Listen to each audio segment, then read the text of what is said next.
You have like a little filter, kind of like a Rembrandty, but through a little bit of filtration going on there. I Beautiful. didn't do anything. Nothing to do with this.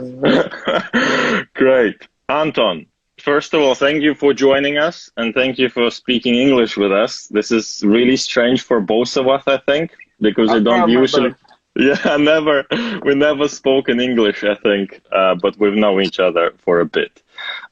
So for those who coming from Anton, I quickly announce maybe in Russian. Это Q&A, это вопросы-ответы будут только на английском, а не для любой аудитории, но проводиться все будет на инглише.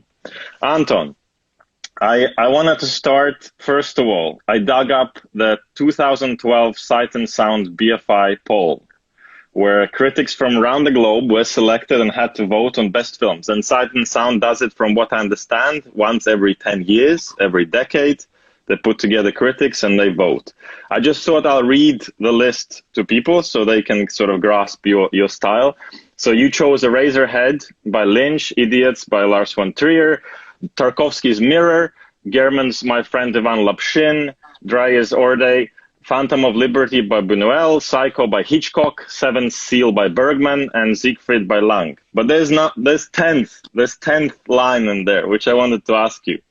You chose Indiana Jones and the Temple of Doom by Spielberg. Can you talk about it a little bit? Why that film?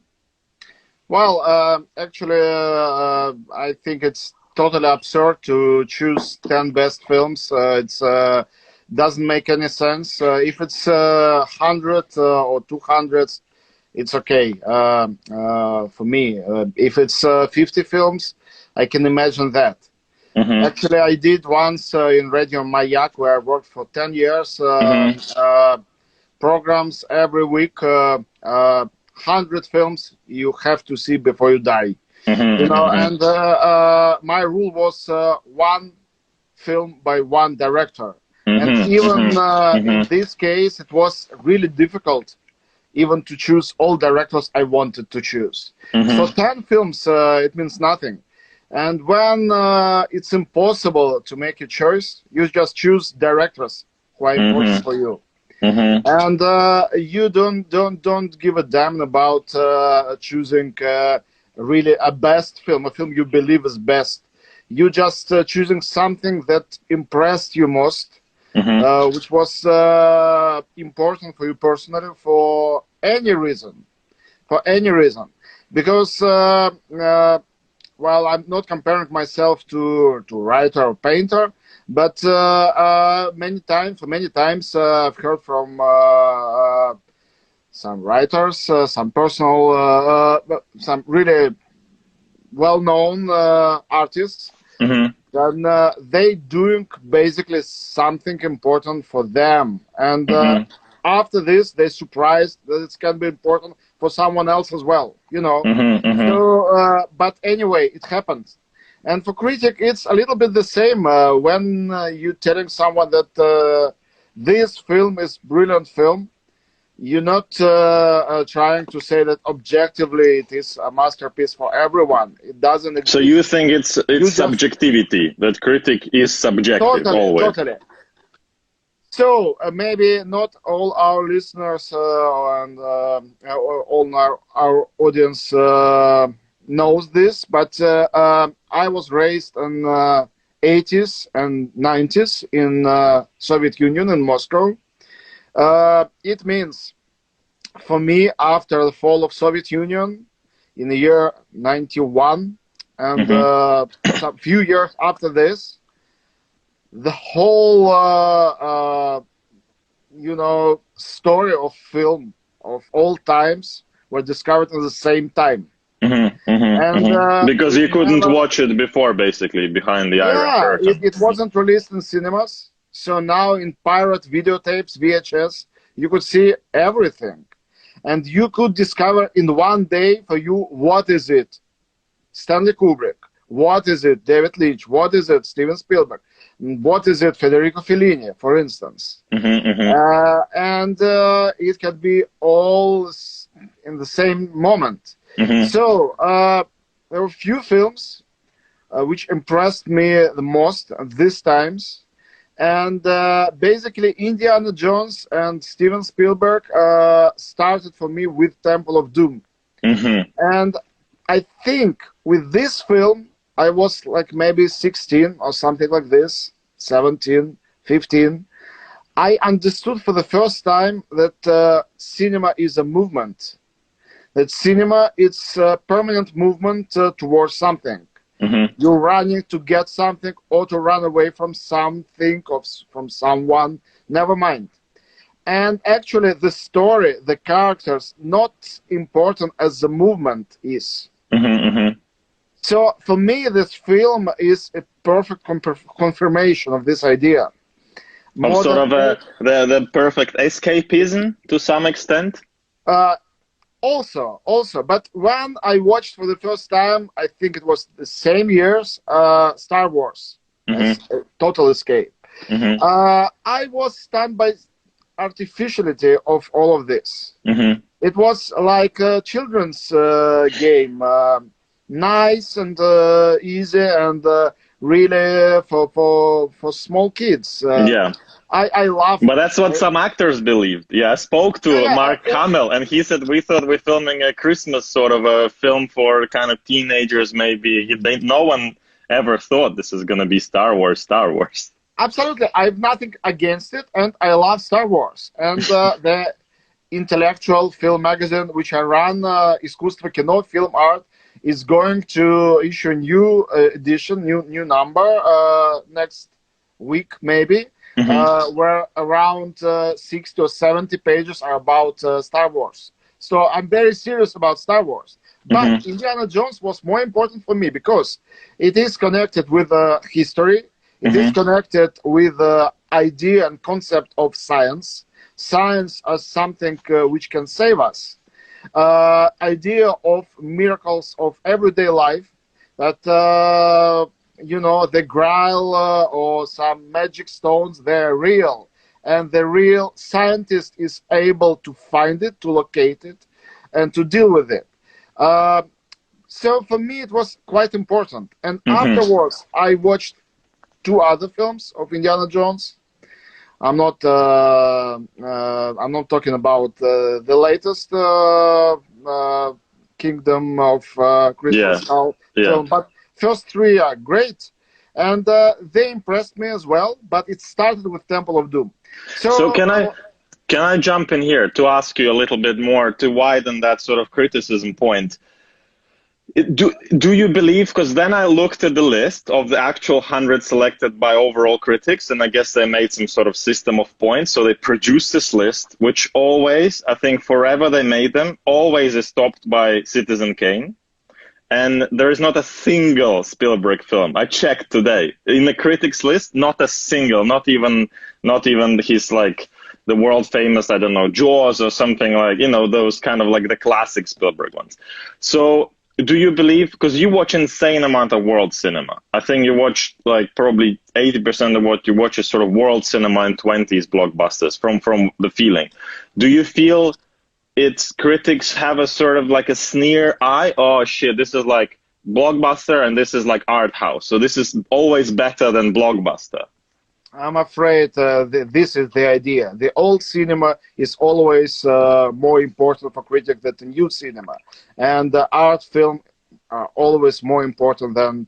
And Citizen Kane is, you know, Citizen Kane is an art film by definition. This is the incarnation of art film. And Spielberg is something totally opposite to it. Mm-hmm. It seems. But for me, actually, Spielberg is the closest American director to Kubrick, mm-hmm. who is, for me, the American director #1. For me, American cinema is Kubrick. Mm-hmm. It's just, I don't know which Kubrick's film would I put in such a list, because I have different favorite Kubrick movie every year, or maybe even every decade. I don't know. Yeah. I love almost... Interesting you consider him American. I think all the Brits are like, whoa. No. Well, I mean, possibly Clockwork Orange is a British film. Yeah. And maybe you can consider But this. most of it is created in England. He just never flew. Like, the world famous kind of Vietnam is somewhere like there's like a match factory somewhere in Hemel Hempstead. I know, In I know. the, but why would you say he's Anyway, American? it is, for me, it is American. And Space Odyssey is an American movie. I don't care where and how it was produced. It doesn't matter. Uh, because it's his American sensibility, which is inside this film. He could live in Thailand or Taiwan. It doesn't matter. It's not important. What's American sensibility? Well, it should be grandiose. It's very formal, and Americans, when they do cinema, they really cannot divide the genre film from art film. And some greatest American filmmakers, they are not aware of this kind of definitions. Like Coen Brothers, Big Lebowski, is it art house film or is it a comedy? Or Fargo, is it a police story or comedy or black comedy, or is it art film? How can you say? Even Pulp Fiction, what is Pulp Fiction?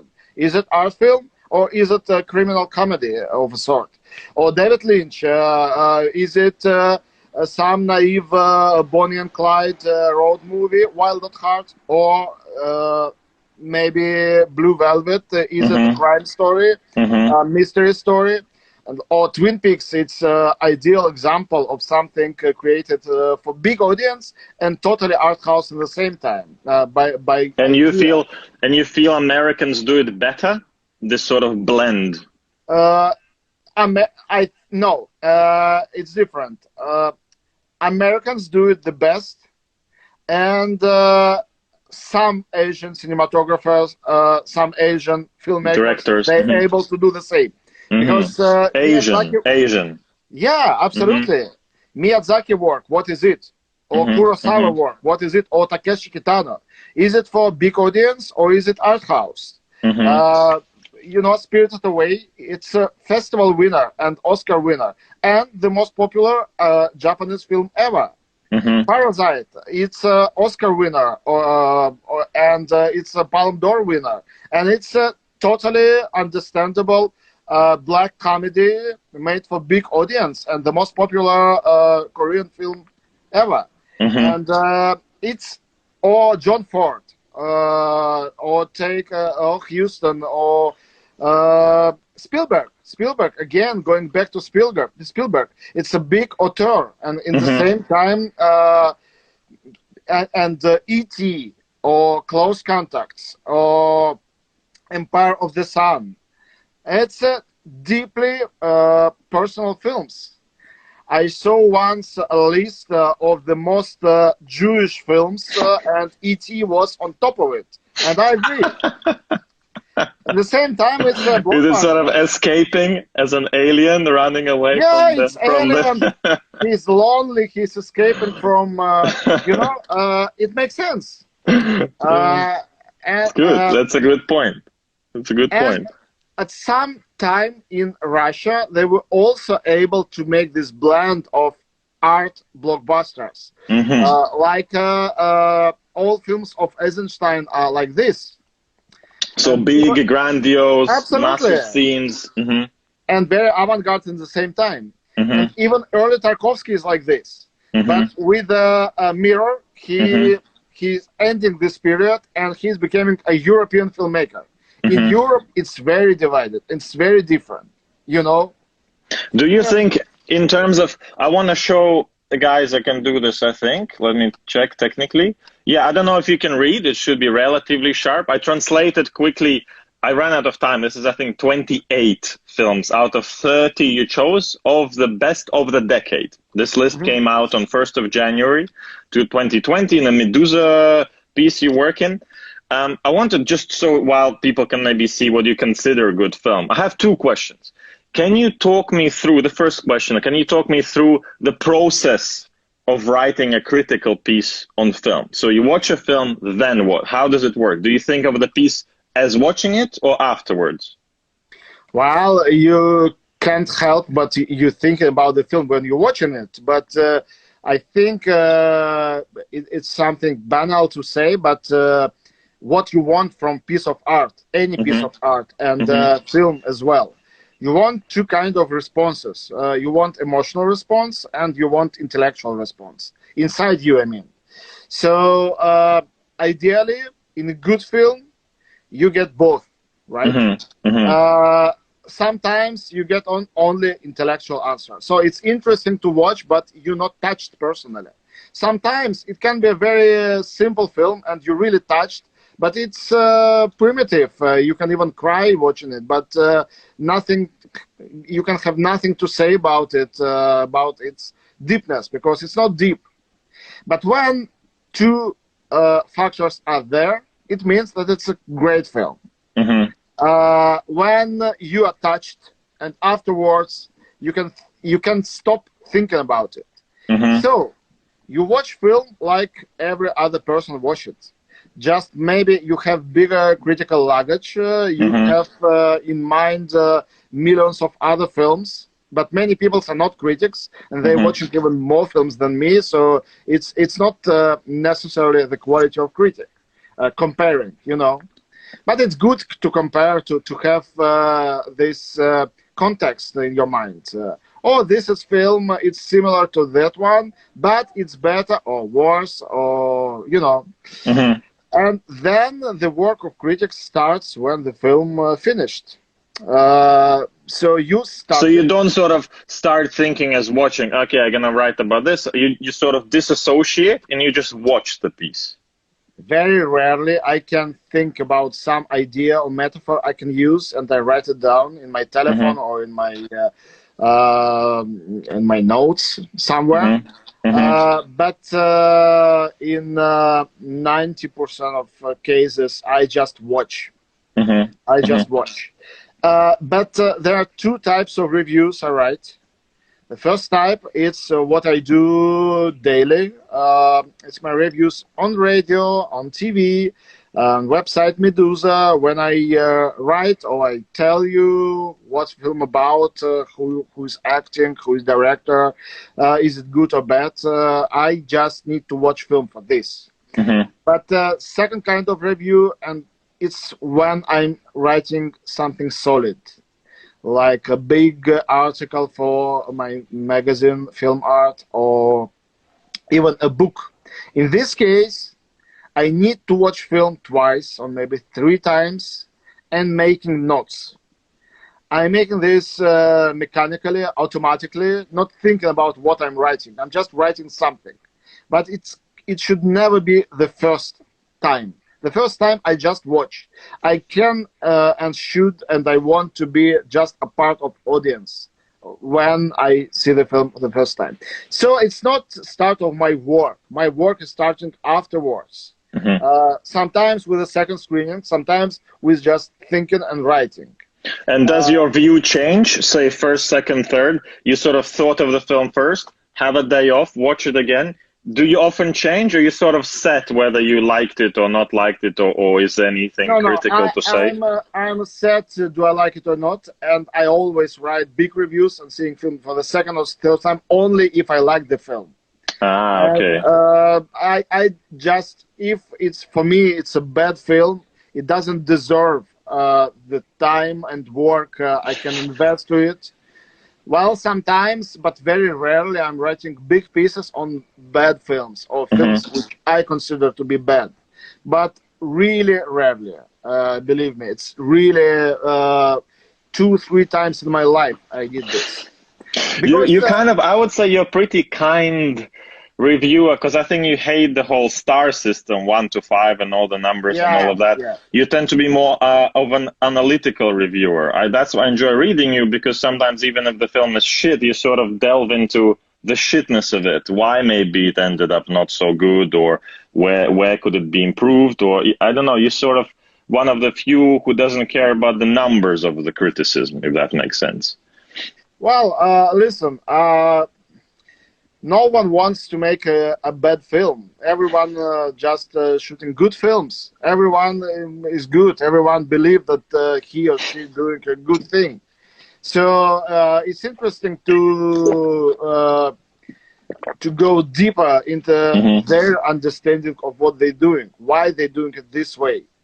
For example, I don't want to name this director because he's not someone important, but there is a director who is, for me, a perfectly bad director working in Russia. And I wrote actually a big, deep article about his work. And I read a couple of his interviews where I can just see that he can't understand cinema. His judgment about other people's films are very superficial, like a judgment. It's not because he's saying about something that I consider good that it's bad or opposite. No, not this. He's just not able to understand the mechanics of work. And it's an anecdotal case, just like Ed Wood in Tim Burton film. Yeah. I don't know about the real Ed Wood, but this film is just like a child who is enjoying himself and not being self-conscious. Yeah, not understanding the weakness. He's pretty sure that every frame he did is great because he loved it, so it's great, and that's it. But I think there's also, there's a certain, because that actually is a great bridge, because I wanted to ask you, do you give a bit of a discount to debut directors? Because I'm sure a lot of guys listening are young filmmakers or breaking into. What's your system when you watch a debut? Well, absolutely. I'm trying to be really like a good. I have a formation in my university as a teacher, school teacher. So I'm trying to be a school teacher for people who making first film. I'm trying to say this is maybe wrong. This is your strongest places. You need to. It's not a direct advice, of course. But you're not saying that you're bad because your film is bad because you shouldn't do this. You're saying maybe the next time you should work more on the choice of actors, let's say, or about script, or maybe you are great, but you shouldn't write your screenplay alone. You should invite someone to help you. Sometimes it's like this. But I need to tell you that when director is someone we don't know, when he's a debut director, there should be a reason why you're writing about him. So, but let's say you're at a festival, you're the Berlin or Cannes or Venice where you go. You're not writing about every film. Never. Okay. The festival, I'm watching like around 40, 50 films in 10 days. You're able to write during the festival about maximum 10 films, maybe 8 films, you know. So if among this film is some it feels you write more usually, the Cannes. Well, maybe a little more, but no, the deep review could be about one film. When you write a review about 2-3 films, a day, you mean? It works only for one day, because the next month you will never explain your audience why these 2 films are in the same text, because they were shown the same day at Cannes. Who cares? I mean, only in Cannes someone cares. So I write one article by one film in one day. It's my maximum. Okay, but let's say, have you watched any debuts on Berlin, Venice, Cannes the last couple of years? I'm watching debuts every time. Can I ask you, for those who don't know, we're friends and this is just a heated discussion. Like, this is normal way we talk. When you watch it, because that's really interesting to me, because I know some directors get so damaged by the first wave of reviews. If they're lucky, they go to, like, say, London Film Festival, you know, which is not massive, but it's one of the bigger festivals, say, British directors can get in. And then the first wave comes, and they're like, oh, fuck, I don't want to make any films again. I guess, like, I'm just not good. Like, that's the end of it. Yes, I got to the festival, but then it's kind of hard, because you sort of let the film go. Because I'm a cinematographer, I'm sort of a bit more objective, because I'm not involved in creating it like for 6 years and then fucking promoting it for 2 years. So I'm just there for the shoot and maybe a bit for post. So do you then, while watching it, do you know it's a debut? Do you almost have certain filters? Okay, this is a debut, so I have to be a bit more careful. If we talk about you watching it on a big festival, so not just like a random film sent to you. Well, there are many filters. The first filter, if the film is chosen for the Hmm. festival, it means the first film chosen for the big festival.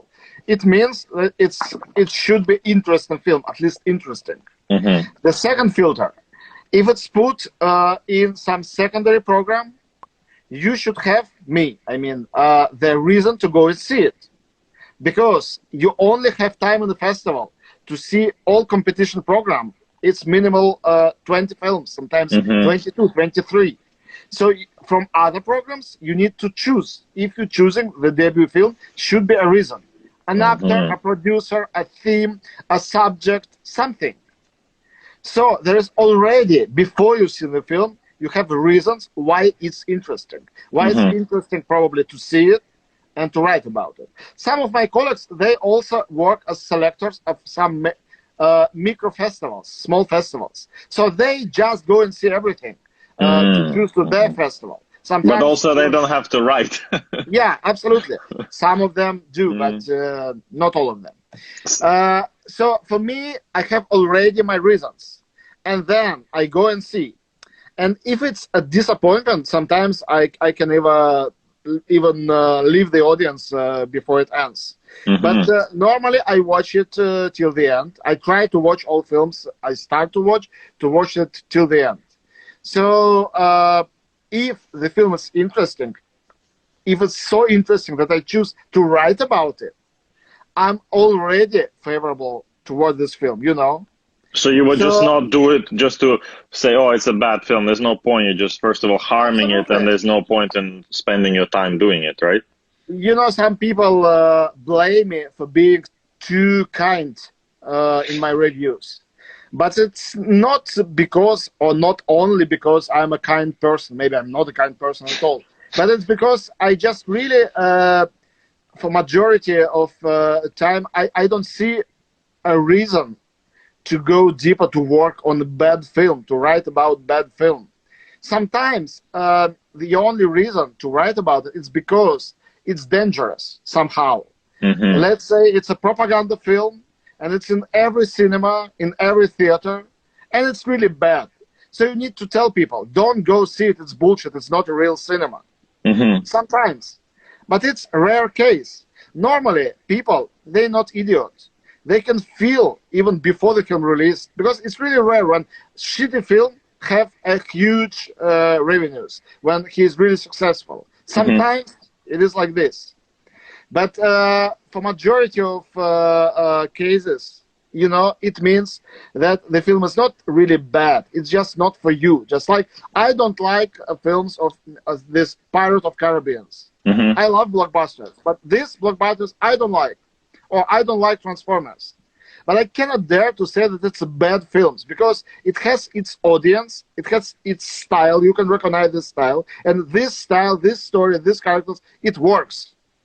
So it's more interesting to try to discover and to understand these mechanics, even if it doesn't work for you personally. Hmm. So you cannot write just a bad review, you know, laughing, they idiots, everyone who made this film, everyone who watched this film. It doesn't make any sense in this process. You spend your time, you know, your energy to say someone that he's an idiot. Why? Why? If people are really idiots, they would never understand you.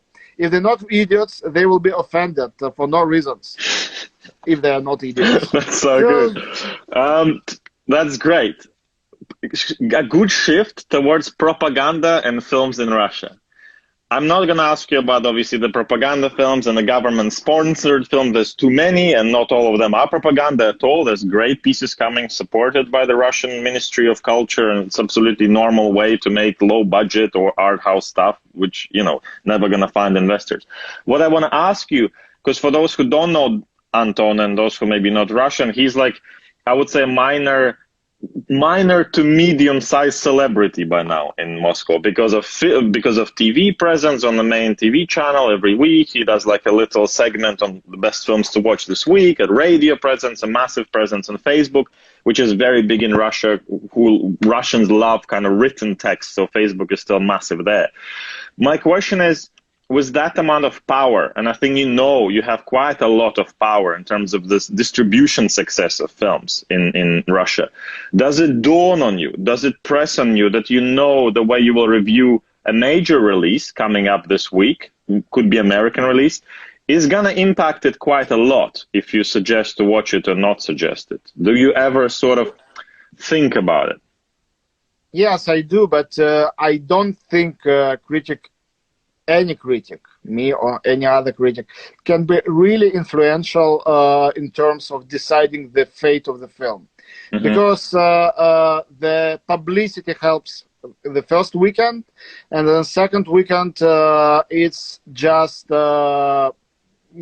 people start telling each other, is it good or not, and it works like this. Mm-hmm.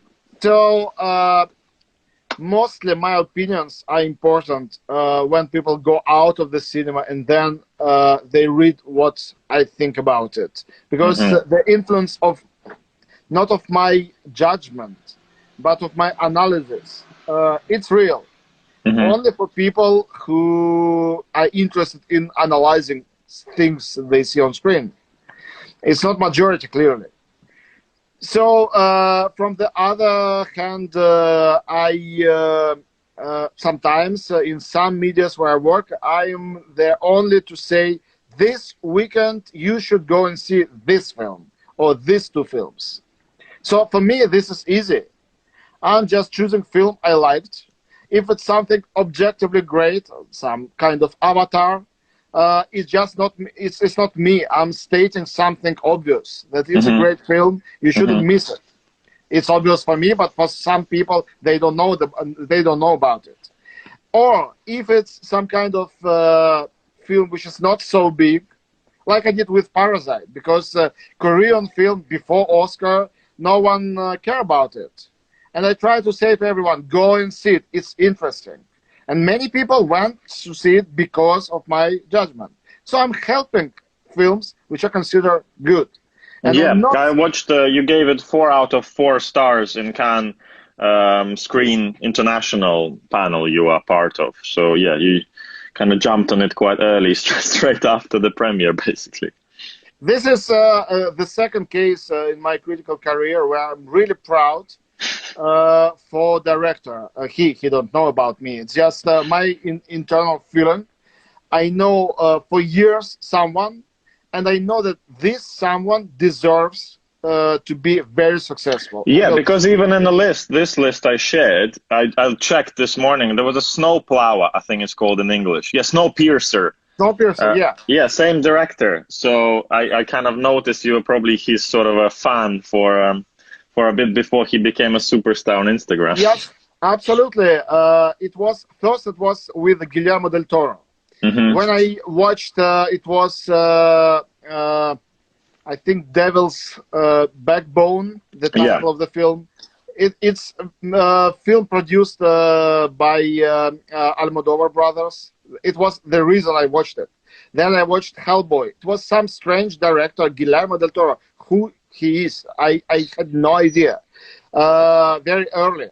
And then I watched his film. I was really glad when Pan's Labyrinth was chosen for Cannes competition. Mm-hmm. For me, it was one of the best films of the year, but never won nothing. And I was thinking, it's obvious, it's too strange, it's not art film, it's not purely art film. It cannot win festival.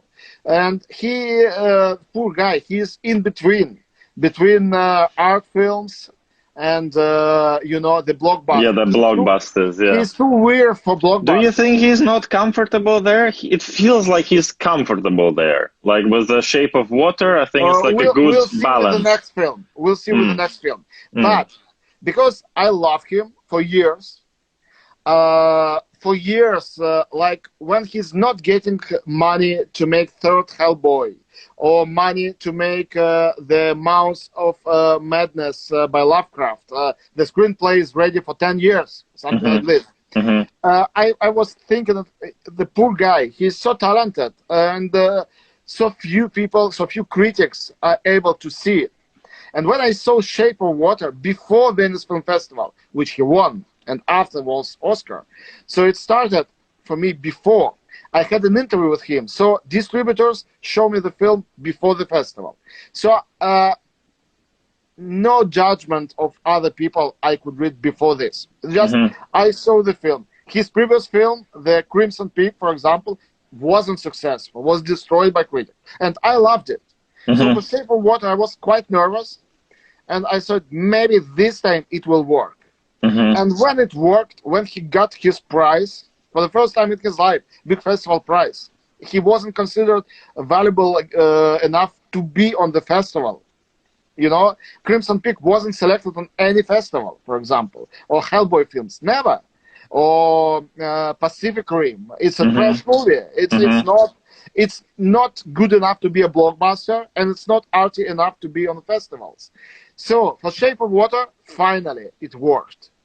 So I loved the film. For me, it was, and really, it was many reasons to love this film. I liked the creature from the Black Lagoon, which is in basis of this film.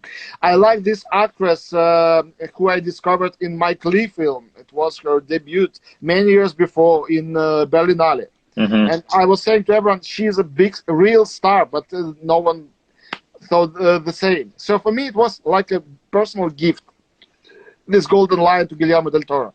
And just the same with Bong Joon-ho. Just the same. With Okja in Cannes, the film was booed. It was hated, basically. But because of Netflix. Because of Netflix, yeah, I guess, right? Probably. But it wasn't a slightest chance to have even the minor prize. And with Parasite, it worked. And for me, it was the answer for like 10 or 15 years. I'm watching his films and I'm saying to everyone, it's a great director. It's one of the best directors working now. So now everyone in the world knows that. And so notice the Antons are going to post your list of best films of the decade, because it's very mixed bag. It's insanely mixed bag, which I like about your list and your sort of way of criticizing and writing critically. I'm going to ask a question from Kale Ina, who asked somewhere here. There was a Parasite question. I thought, let's do the Anton in short. In 1 minute, can you answer this question?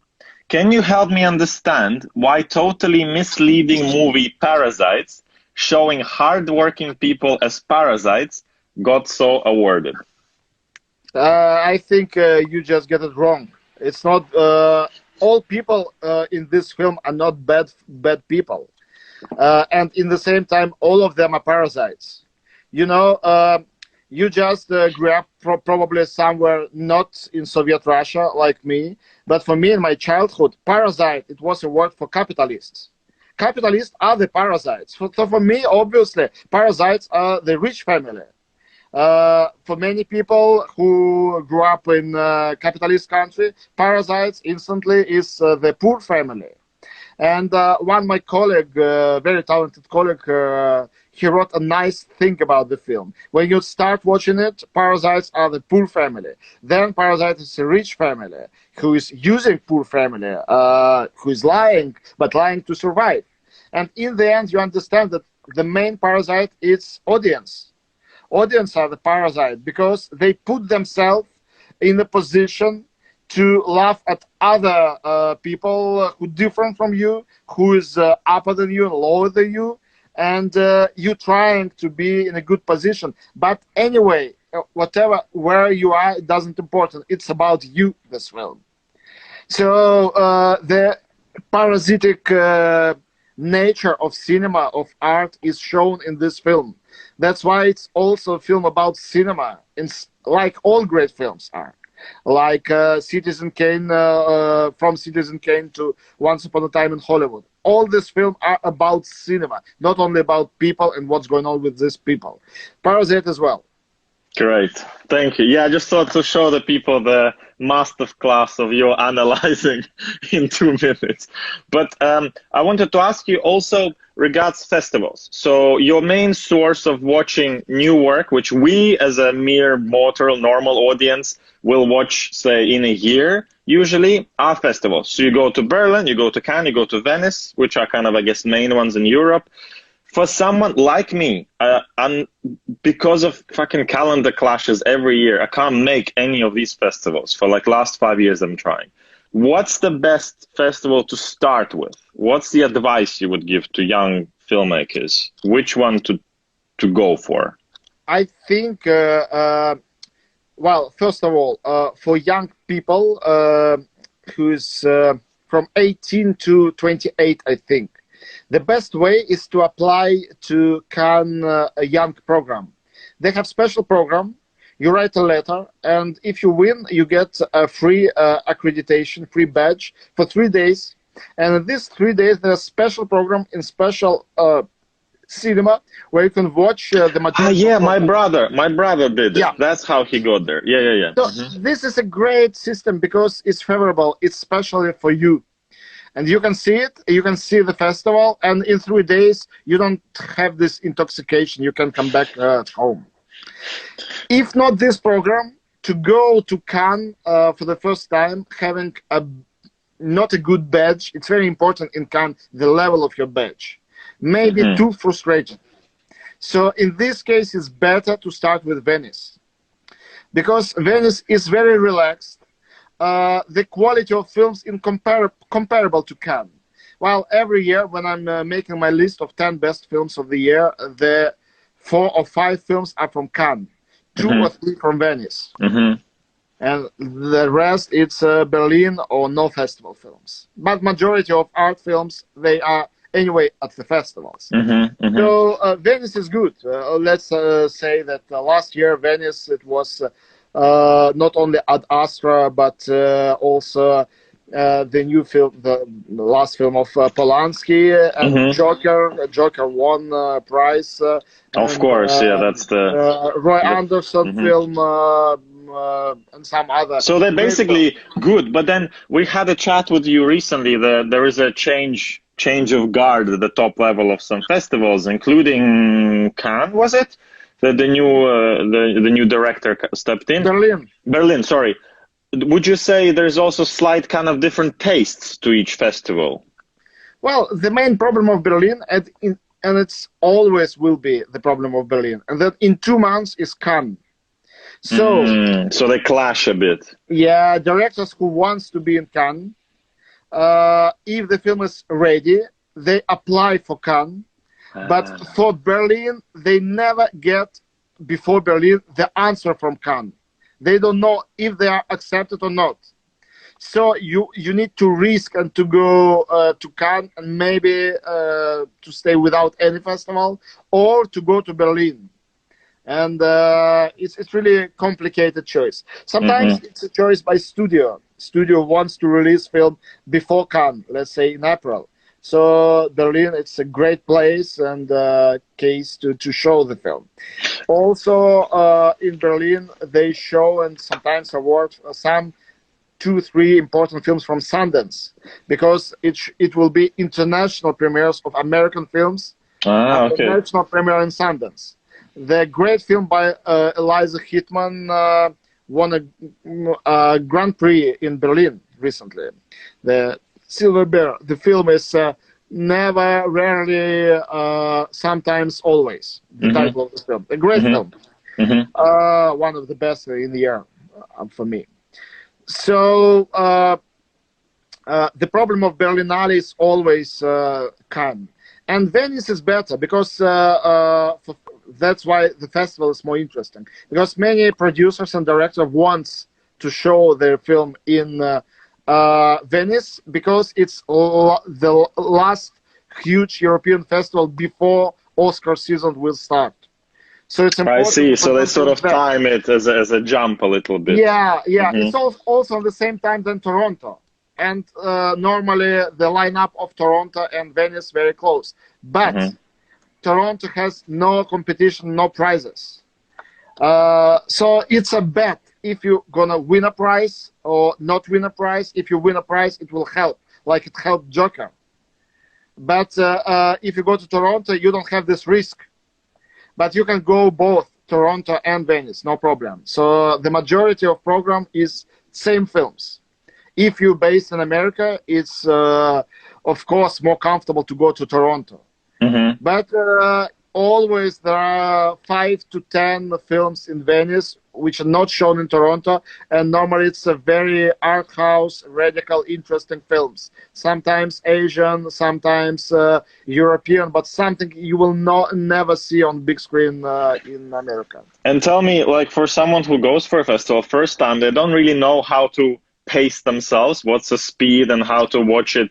Do you have any advice, like, I don't know, 3 life hacks, how to select even the films? How do you sleep? Like, what's the main things to know? First life hack, you should really carefully read your program, the festival program of screenings before you start. Not trying to see it on place. And, you should read carefully competition list. Because sometimes the name of director will not tell you anything.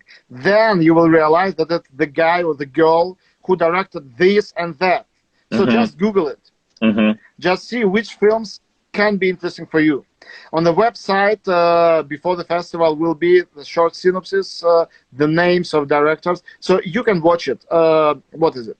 If you don't know how to choose the films, just try to follow competition. It's and don't try to see films out of competition. Out of competition films, it's normally films with big stars or by big director stars, because not good enough to be in competition. I see. So competition. That's the first hack. Yeah. When do you sleep? Just try to decide what is more practical for you, to watch films in the morning or in the evening. Because normally the same films are showing in the morning, 2-3 films of the day.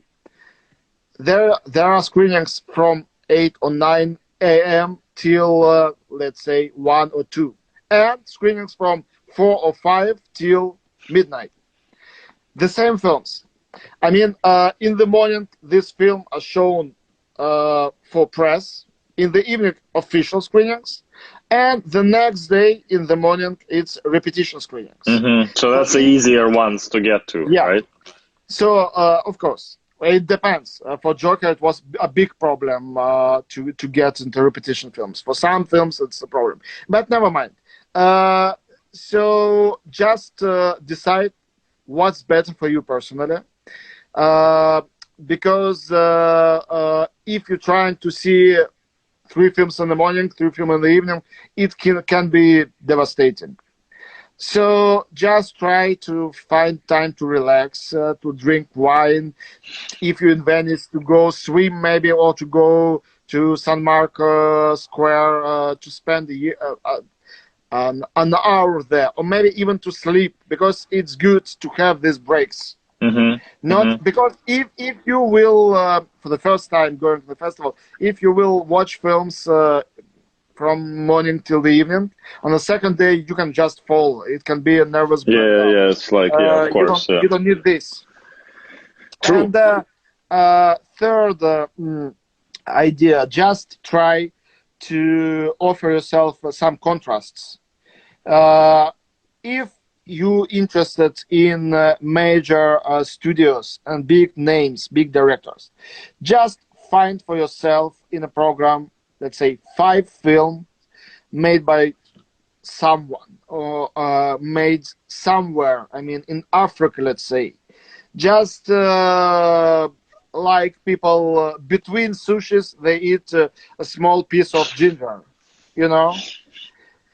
Maybe these small films will be more interesting. I saw many times people who love big American films, they go to festival, but this year festival is not good, let's say, for Hollywood films. And this person go and see all 10 Hollywood films, then go back disappointed, saying it was a bad festival, because never try to see something else, something different. Great thing about festival is differences. That you can see the opposites. In the same day, it could be 3 films very different. And try try learn to enjoy it, to see something totally opposite. Hmm. That's True. it. Thanks, Anton. We have about 10 minutes left because I have to let Anton go. I have a lot more questions, but I wanted to also ask if anyone has questions in the comments, write them and I'll announce them and I'll keep going with a couple more what I have here. I wanted to ask the perception from, because you know a bunch of directors and you know them personally because you wrote books on them. For example, I know you work with Jarmusch and you work with Lars von Trier quite closely.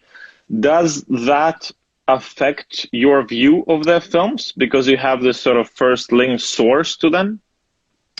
Well, yes, possibly, probably, but to write book about someone, you need to really love their work, because you have to see their films like 3, 5, 10 times and never get sick of it.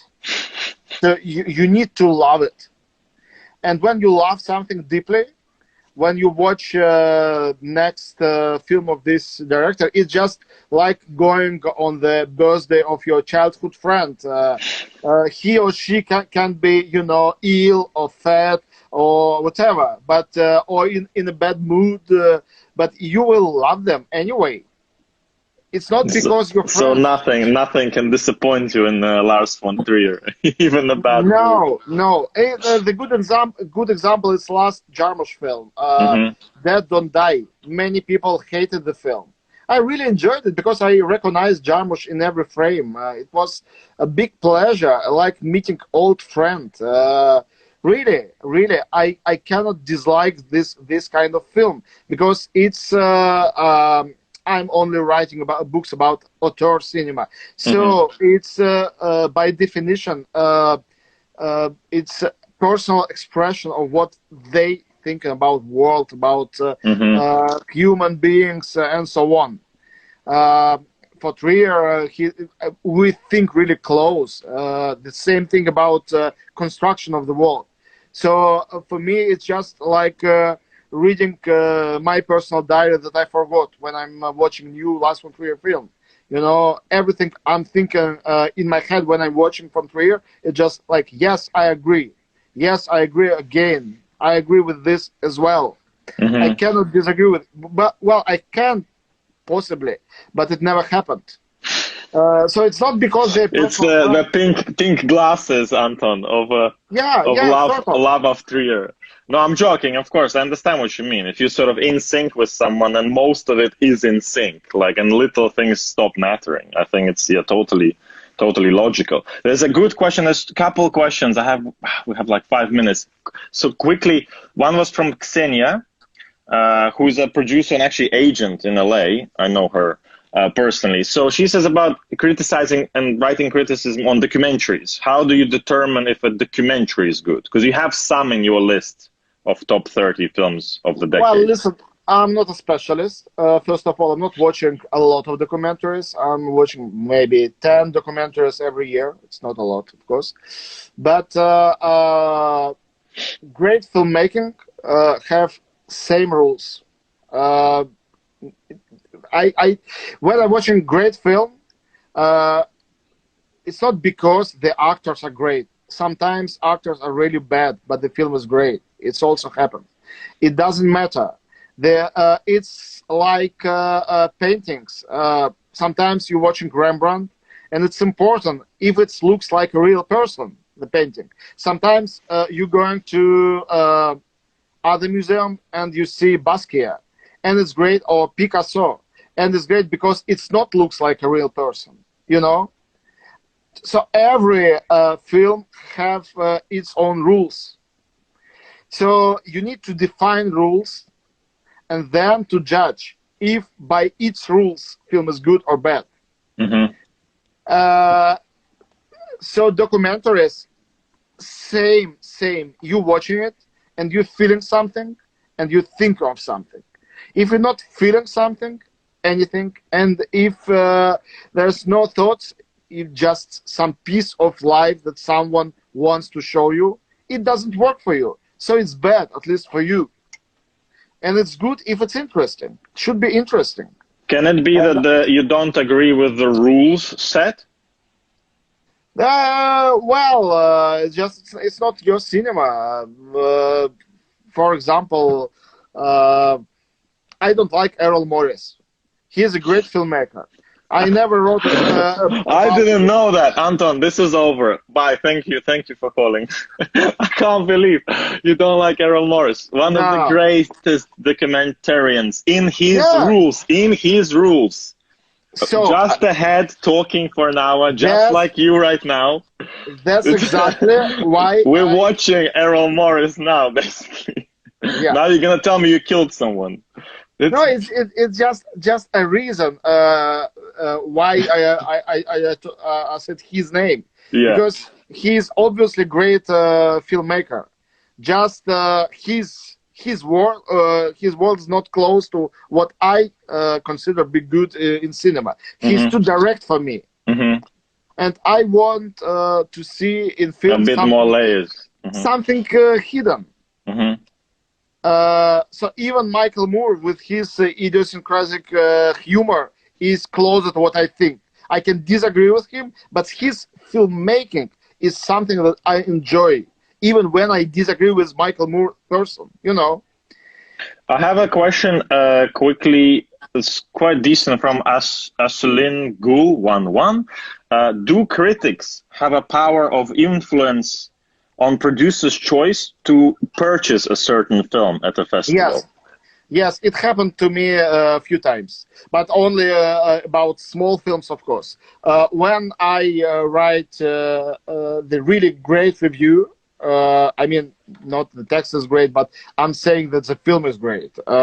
Sometimes distributors, after this, going and to buy the film. And it happened to me maybe 10 times that I know. Maybe some other times they didn't tell me. Coffee and Cigarettes by Jarmusch was bought like this way after my review and my interview. And then it became the hit of art house distribution in Russia. It even won some prize for the quantity of sold tickets for one screen. Oh wow! So I mean, so there is some power. But I'm not trying to say that I know something about distribution because. But basically, there is the influence for sure for especially smaller films. I guess there is only for smaller films. Yeah, because they're not purchased yet. Someone asked Too Late Alive asked. Hey, hey, hey.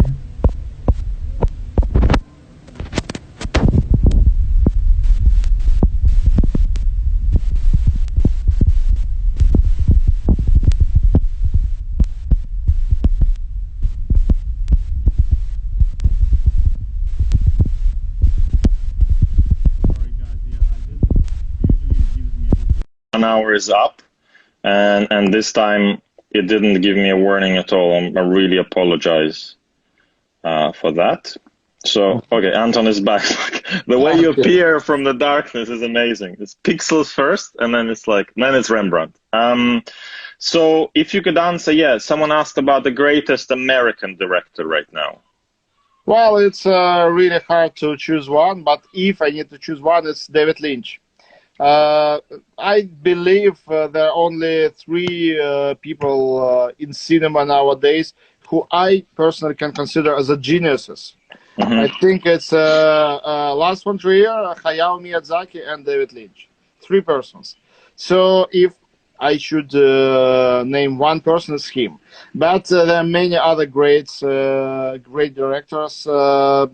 P.T. Anderson and Coen Brothers and Quentin Tarantino, especially after his last film, they all really, I mean, not just good, but great filmmakers. In your books, what does it constitute? Is it the line of films that most of the films are great? How do you become great in your book? Well, it's not a simple question. I don't know. I think there are steps. You start with watching one film, It should impress you a lot. Then you start watch other films, and you ask yourself question: was it a coincidence? Mm-hmm. Was it just a great film, or it's just a great filmmaker who making this kind of films? Then you need to find if this guy or girl have a vision and style. And then afterwards, you try to discover the philosophy under this vision. So it's because it's not enough to have a vision for being a great filmmaker. You can be a great painter and have only a vision and a style, not philosophy. But philosophy is essential for someone who's telling stories. Because you mean you have to be told something new? It has to be something to hold the interest?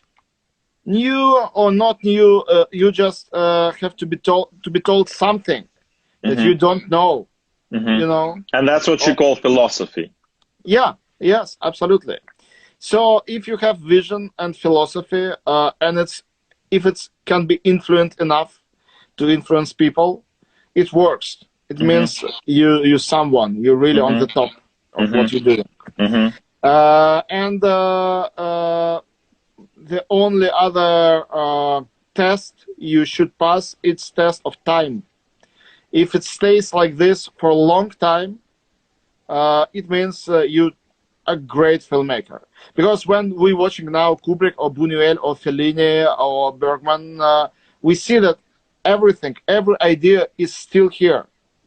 You know, this is essential. And that means the philosophy was probably over the style.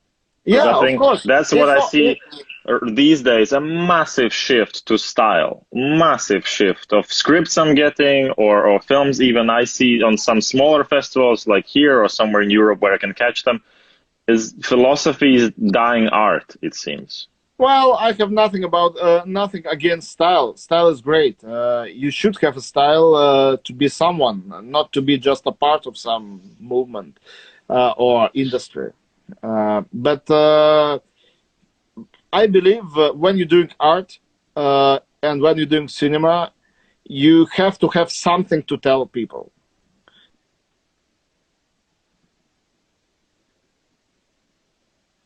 Oh, something happened. Sorry, yeah, you were saying when you do cinema, you have to have something to tell people. Yeah, absolutely.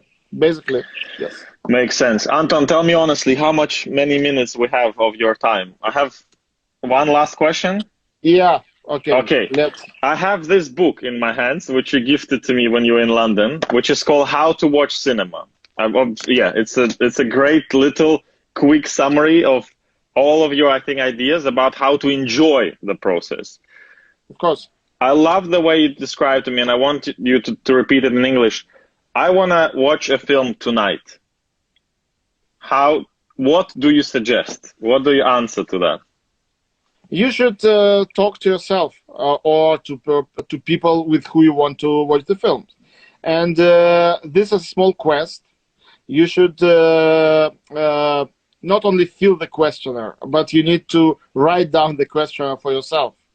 So what do you feel now? Are you lonely? Are you satisfied by your life?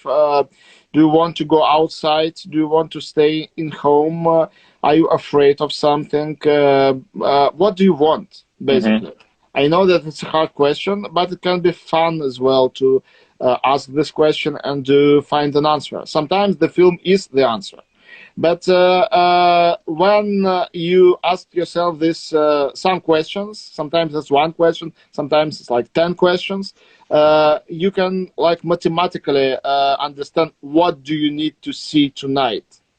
Sometimes it's very different films. Tonight you want to see David Lynch, and tomorrow it will be Indiana Jones, and after tomorrow some Japanese anime. It doesn't matter. But you should see something that you need to see, not something that the film critic told you to see. And you mean, so to balance what you're missing, right? That's your philosophy, absolutely. To sort of fill that puzzle gap. Yeah. Great. Anton, massive thanks to you for agreeing to do this and taking time out of your weekend at home, like we all are. But I know you continue working on radio and TV. It's part of your job, and spreading the happiness and knowledge and interesting new films to watch. I'll post in the stories the list of 30 films I translated from the best of the decade, and massive thanks. Thank you very much, Thank man. you. Thank you, man. Bye-bye.